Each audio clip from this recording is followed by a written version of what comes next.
Ha aka, stol mebel yetib boribdi. Ha aka, hozir yetib keldim, mashinadan tushib uyga tashlab oldim. Pulni tashlab yuborasiz, a plastikdan. Bo'ldi, hozir pulini o'tkazaman. Ha aka, 1 million kam tashlabsiz-ku. Aka 5,5 million tashlab yubordim-ku.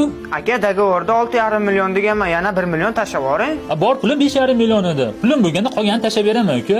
Aka, erkakmisiz? Labsiz bormi? Tashlab yuboring o'sha qolgan 1 million pulni. Aka, siz g'alatimisiz? Erkak laspas deb tashlaysiz. Yo'q pul nima qilasiz? Ha bo'ldi aka, qo'yavering, qiyomatda olaman o'sha pulni.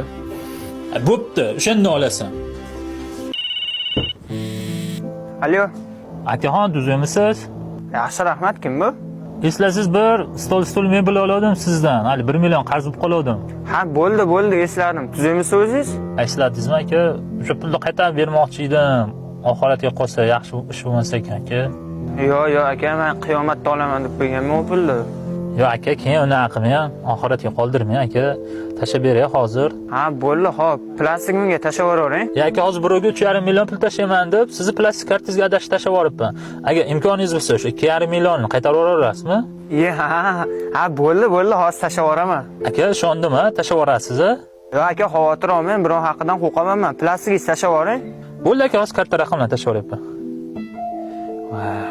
Hozir 3,5 millionga uxlardimi? Insof beribdimikin deb o'ylabman men bu akaga.